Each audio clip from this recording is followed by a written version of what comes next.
hello everyone. I'm Rev Karla. Welcome to Spirituality Matters. This is episode 3.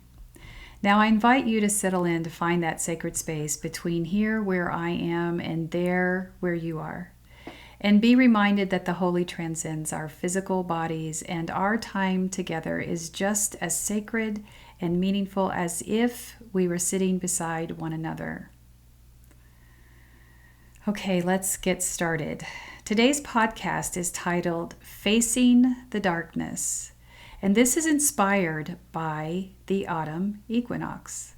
And I believe our equinox this year is on September 22nd, so you might be hearing this either before or after, and that's okay. The equinox still has sacred wisdom and inspiration for you. So join me here today as we learn about the wonder of this beautiful earth and our universe.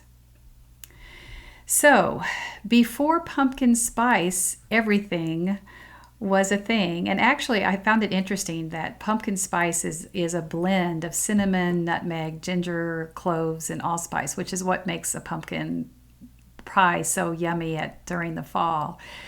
But now you can find pumpkin spice in everything from lattes, of course, to candles and herbal teas and all that kind of stuff.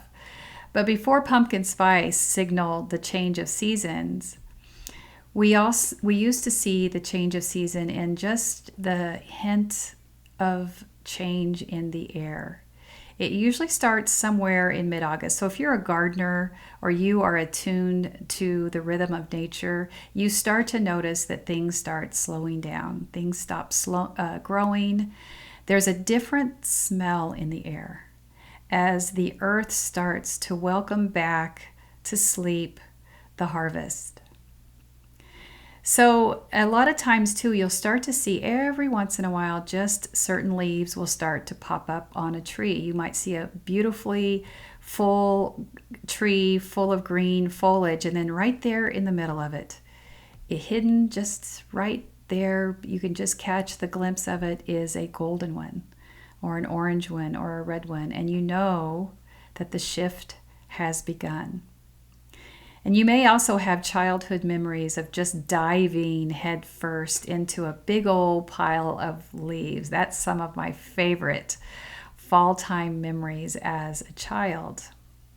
And I hope that this time of year has some meaning for you as well. Because if you're like me, you're certainly removed from diving into leaves. Maybe I still could, I don't know.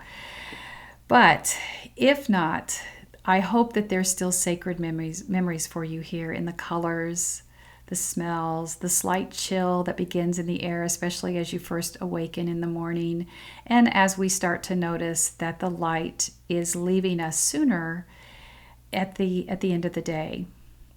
So this week is filled with the sacredness that arrives with the turning of the season from summer to autumn. There is so much sacred wisdom here.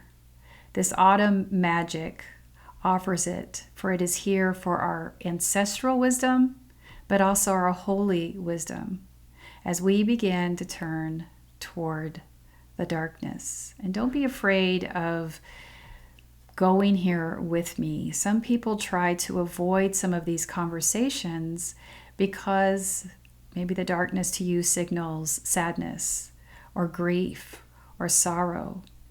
But beloved, living means understanding that there will always be seasons where we must face the darkness of our lives. So just as the earth is divided equally with day and light during both the spring and autumn equinox, the autumn equinox invites us to find joy and gratitude as we balance between our physical lives and our soul's journey in this physical life and our soul's journey home, back to that which we came, which is God. So with the arrival of the first of the fall colors, we in the northern hemisphere know that the autumn equinox is just but a few days away. And sometimes we just dismiss it as just saying, okay, this is the first day of fall. It's another day on our calendar and we don't think anything about it. But let's pause. Let's take a breath and let's sit with the creation and the wonder that is here for us. So there are 2 days each year when the sun is directly over the equator, giving us equal lengths of day and night. That's the spring equinox and the autumn equinox. The Holy invites us to pause on this day as we begin to now make our way directly to the winter solstice. And that is when the longest night of the year arrives. So this will happen in a few short months when darkness will certainly come. So those of us who are in tune with this Earth's life cycle understands this powerful shift that moves us into different realms of awareness, insight, and growth. So this is where your spiritual practice can come into play. So for those of you who write me or ask me about how you can expand on your spiritual practice, becoming in tune and offering gratitude for the seasonal changes and for our universe and our earth is certainly an easy way to start to develop a spiritual practice around creation. So this also reminds us that this year is almost over, and a lot of us are looking forward to 2020 being over. But there's also time for personal reflection. So now I would invite you, if you've ever considered, if you don't have a journal, some of us keep several journals, and I do. I keep a dream journal and a seasonal journal and one that I use for my spiritual practice. So when I'm reading a new book or something, I might take notes in that. So these are all separate journals that I keep with me depending on what time of the day I'm working with them. But here are some questions. So I'm going to invite you to use your journal or create a seasonal journal. And here are some questions for you to consider. What projects did you hope to accomplish this year? Now, of course, I'm going to give you a little asterisk here. We are in the middle of a pandemic, and a lot of us are sidelined on some of our life goals, but there's also wisdom in being derailed from what we think our lives are supposed to look like and what they currently look like. So even though you might not be accomplishing the projects that you started, what other things have you started as you try to just navigate this pandemic and all of the energy that's around it, whether it's dealing with the crisis in this country here in America, looking at it through the world, all the other things that are happening from hurricanes to fires. What projects did you hope to accomplish, and how has that gone for you? Where do you see yourself on your life journey? How has this year impacted you? As you consider where you are in your life right now, who did you see being on this journey with you? And if they aren't here, why aren't they here? Is it tragedy that took them away from you? Was it choices? Was it boundaries? Does it feel right? Are you holding grief and sorrow? Are you holding bitterness? What's here? What's wisdom? What's the wisdom of these first 9 months of the year as you head towards the winter solstice? What changes can you make in these final 3 months of this year with the time that you have left? Now, if we take this opportunity to look at this day for quiet reflection and deep, deep introspection, if you could just pump the brakes a minute on your schedule and just feel this energetic shift, instead of just remembering maybe your fall memories and all those wonderful things that you might have done as a child or continue to do with your family as traditional things, what spiritual wisdom is being offered to you this day? So these questions may invite some wisdom for you that can help you move into another level of awareness. It's a gift for all of us, dear ones. So in this abundance of green and the explosion of herbs and all the harvest that's starting to come in, these subtle changes signal to us that the growing season is ending, and our time on earth will one day come to an end. So what are we going to do with the time we have left? And if that's unsettling for you, what is it about your life that doesn't allow you to consider life living in the awareness that death will come? So now as we sit here and approach this equinox, the mornings are getting darker, the plants are starting to wither, and not everyone is noticing. But if you're an empath, or if you're connected, or if you're a healer, you start to see this because you're in tune to nature. So as we begin to not to be able to be outside for longer because the cold air will force us inside, these seasons are changing and the earth will soon sleep because nothing ever stays the same. And aren't we grateful for that? Because the earth renews while it sleeps. So on this day, when you have so many tasks awaiting your hands and too many people needing your time and attention, remember that this season of your life, this chaos that we're in, this disruption of this pandemic, as hard as it feels right now, beloveds, it too shall pass. So do you have space in your heart to express gratitude together for witnessing this season of growth? And then as we turn to face the darkness, because what is now will soon be no more. This autumn equinox is an invitation to remember that nothing stays the same. We are not as in control as we think we are. Now I'm going to ask you to pause a minute as we shift out of our awareness of the autumn equinox, and we're going to move into a conversation about Mabon. Mabon is spelled M-A-B-O-N, and this year it runs between September 21st through about the 29th, I believe.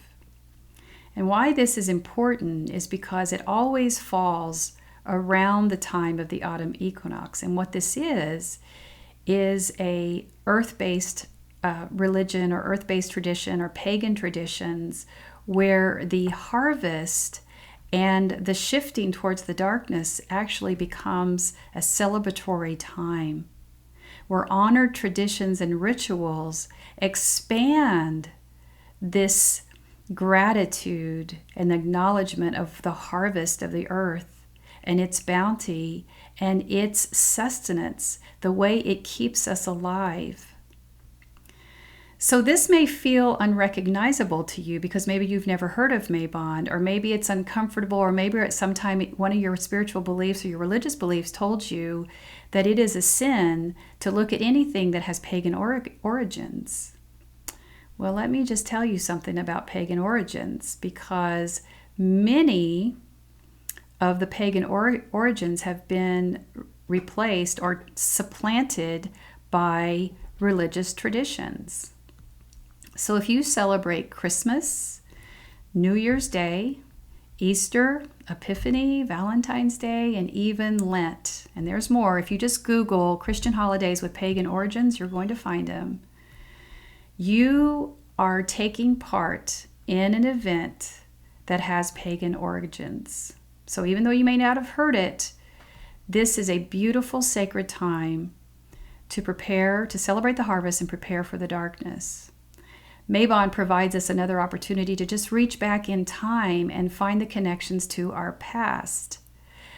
So, for instance, if you've ever had the pleasure of bobbing for apples at a harvest festival or a Halloween carnival, then you have taken part in a centuries-old tradition that has pagan origins. So this is an expansion, and we can take this to a deeper level of reverence for our earth that grounds us in our spirituality. Because this may surprise some of you who have been taught that suggestion of a spiritual or life force arising from the earth or its elements is sacrilegion. But this is not idol worship. Every one of us has some kind of ancestral connections to these kinds of traditions. And reaching back and honoring them doesn't minimize our beliefs, it anchors them. It gives you something to hold on to that reminds you of that from which you came. I'm not asking you to idolize the earth or idolize the harvest. I'm asking you to celebrate it and do so in the ways that our ancestors would have done it. So even our beloved Saint Francis of Assisi, who's celebrated on October 4th as the patron saint of the animals, he understood this connection, and he wrote a prayer called Prayer to the Earth, because he very much was a mystic writer. In that prayer, Saint Francis wrote, "Praise be you, my Lord, through Sister Moon. Praise be you, my Lord, through Brother Wind. Praise be you, my Lord, through Sister Water. Praise be you, my Lord, through Brother Fire. Praise be you, my Lord, through our sister, Mother Earth." Now that prayer is much longer, but this 12th century Christian mystic recognized the earth and the creation as gifts of the divine. And I will put that whole prayer on my website along with this podcast link. Now, several times on our journey to find the holy, we have been invited to consider establishing ritual around meaningful moments on our calendar. So since Mabon extends the autumn equinox celebration, we can continue this conversation with what may have arisen for you during this time right now. Because darkness overtaking the light is a powerful metaphor for aging as a natural part of the life cycle. Even though we may be practicing a healthy lifestyle and implementing ways to stave off aspects that diminish physical mobility and mental clarity, Mabon embraces the ever-present cycle of birth, growth, vitality, and then death. Some may choose to visit with aging relatives or honor their community as a new tradition that blesses them with the energy from the season's change. In other words, taking harvest to those who might not get fresh vegetables or herbs. Because this cornucopia of abundance, which is represented in how we display harvest around Thanksgiving and things like that, that shows us how harvest sustains our life. And a resting earth in the dark season assures it will be renewed to bless us again in the spring. So why not decorate the hearth with the earth when the earth signals the end of growth and turns towards the darkness? So one of the most powerful ways to honor this season of Mabon is to recognize that the darkness is an essential part of the life cycle. It invites us into a space of deep personal and intimate reflection with our own darkness. We simply cannot have the light without it. How do we know we have the light if we don't have the darkness? So just as the earth is divided equally with day and light during both the spring and the autumn equinox invites us to find joy and gratitude as we balance between our physical lives and our soul's journey home. Now, if you're looking for easy ways to create a spiritual practice around the autumn equinox or Mabon, let's go back to that seasonal journey. You can also take that seasonal journal, and you can take that journal and you can just count off your blessings and how important it is when we are living in so much chaos and uncertainty right now. So date that and maybe come back in a few months and see what that looks like, and certainly visit it next year and see how your life looks differently and what you're counting as blessings now and a year from now. It's a wonderful opportunity to consider the grief and sorrow that you have in your life, because so many of us never visit our own grief, and it's there. And so we recognize the times in our life when we've lost something, or maybe it could be a job, it could be pets, whatever you're holding on to.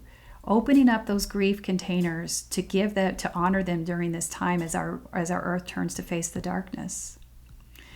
Making an altar of nature, and also couple that with memories. So make like a cornucopia of memories, not just with the harvest, but with your family. So a gratitude cornucopia that shows the many things that are a blessing in your life. Of course, apple picking is a big tradition, but how can you make that a mindful exercise along with the herbs? Drinking some of the herbal teas that are from all the harvest that's coming to maturity now, or take this self-care into a ritual and take those herbal teas and sprinkle them in a bathtub, and then immerse yourself in a bath filled with the herbals, or the dried herbs. Maybe light a pumpkin and spice candle if that resonates with you. And any of the seasonal change is always a wonderful time to declutter. And if you could see my basement right now, you know what I'm going to be doing for the autumn equinox. Anytime we're wanting to honor some part of ourselves and those that we have loved and those that we have lost, it's a wonderful time to give something to someone else, something that's meaningful to you. You could hold a sacred gathering. That can be virtual, because social distancing is something we all should be doing, where you're inviting your family or your loved ones or your community or your friends, whatever is sacred and meaningful to you, because family means different things to different people. So I always say that to make sure that people who are disconnected from their family by choice or by circumstances that are out of their control, there's different ways to create sacred family connections. But just take a moment and contemplate and pray, what does it mean in your life as you turn to face towards the darkness? Because the darkness is coming. This isn't morose. It's not depressing. It's living. So how do we live it fully with the time we have here? How often do we take the time to face the shadows of our shortcomings? Not in goals and projects and timelines, but in character, temperament, integrity, honor, loyalty, and so on. So there's no judgment here, beloved. There's only wisdom. Sitting here with our darkness ensures we can offer even more light to the world. Trust in the wisdom of creation. Sister Moon, Brother Wind, Sister Water, Brother Fire, Mother Earth, it's all holy. Are you ready to take that step with me? That's the wisdom of the autumn equinox and Mabon. Blessed be and amen. Now, at the end of each of my podcasts, I take questions from some of our followers or comments that have been left on one of my social media platforms. And today, I'm going to answer the question, what does it mean to be spiritual but not religious? Because that's a big one, and we get asked that quite often. And what I'm going to do to answer that question is refer to a resource I have on my website at revkarla.com called What Does It Mean to Be Spiritual But Not Religious? And so I'm not going to read a lot of this because you can read it for yourself. But there are, if I had to say there were tenets to what does it mean to be spiritual but not religious, the first thing I would say is that religion is a human-made conduit that connects you to God. Spirituality exists in all realms of our life, in all realms of humanity, in all realms of creation. So religion, especially when it's done in a way to enhance spirituality, can be a very sacred experience. But you can have that spiritual experience outside of religion, and that's what I'm here for. That's what I'm here to help you do, because I have chosen to have my spirituality container to be held outside of religion. It can be both. But the reason why we call it spiritual but not religious is to be able to define that, because most people don't understand what that means. But those tenets would be: God is big enough to share, that we accept that there are many paths to God. We also say that religion doesn't own God. And we make these very simple, not to be controversial or confrontational, but to make sure that we understand that we're being very clear about what we believe. We also believe that God speaks directly to your soul. In other words, yes, you can get inspiration from the pulpit or from church leaders or from other people, but you are your own guru. What we should be doing as spiritual leaders and mentors is teaching you that God is speaking directly to you. Now, I don't mean that you're going to hear a voice in your head, even though some people say they do, and I'm not going to question that. But there are ways that you can know that you're on the right path that's for your life, that has been designed for your calling. There are many paths and names for God, and all of humanity is sacred. We also believe that the universe and its inhabitants and all of life are sacred. And again, what I say here is that you can have these things inside religion, but this is a way you can also have it outside. So this is a multi-page document, and I don't want to go into too much detail here because I've already taken up it's longer than what I thought it was going to be. Mackenzie will make sure that's on my website, so you can make sure you can find it there. And then this also kind of dovetails into the second question. I'm assuming I have time for this. How do I start a spiritual journey? How do I get started on my spiritual journey? Well, this depends really, first of all, where your starting point is.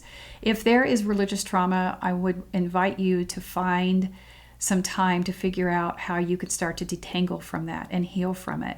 I would say the way I did it was not necessarily the most ideal way, because I did it backwards. And it was during seminary that I finally was able to heal from my religious trauma. So I held on to it for several years.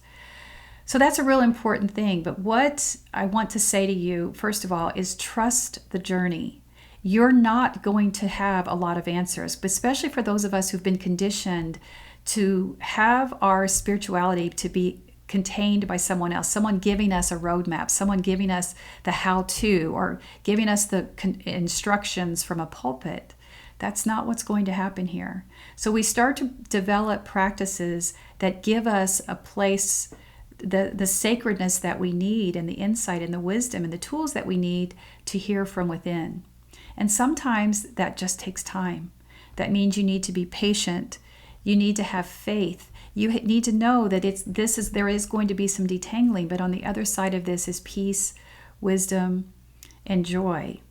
And what I often recommend is that people start to develop a practice of learning new skills and new resources and new wisdom. So there's a couple of books that I always recommend that you start with. The first is by Rob Bell, and it's What is the Bible? I love that book. I hope that blesses you. He has a new one out too, which I have not read. It's called Everything is Spiritual. But knowing Rob, I bet it's going to be a good one. The other one I like to recommend is by Karen Armstrong, and it is History of God. And the reason why I recommend these two authors is because they both also spiraled out of conservative Christianity, just like I did. So they have a journey very similar to mine. And so that experience resonates with me. And so their writing resonates with me. And I see that my followers and clients also have been blessed by these works. I can also tell you that keep looking in my website. We're continually loading up resources. And there will be some opportunities for online forums and workshops coming, as well as I heard that there might be a book coming soon. And that's about all the information I can give to you now. But just stay tuned. Some more information will be coming. Okay, beloveds, I'm honored to be in this space with you, and I pray you have received something today. I know I did, because the teacher teaches what she needs to hear. And now I pray that you go in peace, that you be at peace, and that you be the peace. Go in love. May you be loved, and may you give love. Go and know that others are on this journey with you. You are not alone. And may you be blessed this week, and I will see you soon. Bye now. If you like what you heard today, be sure to like and subscribe to Spirituality Matters wherever you listen to podcasts. To submit questions to Rev Karla, email us at spiritualitymatters@revkarla.com. Follow @Rev Karla on Instagram, Facebook, TikTok, and Pinterest for more spirituality teachings. Check out her blog posts on revkarla.com and go ahead and sign up for email alerts while you're there so you don't miss a thing. Thanks for tuning in. We'll see you next week.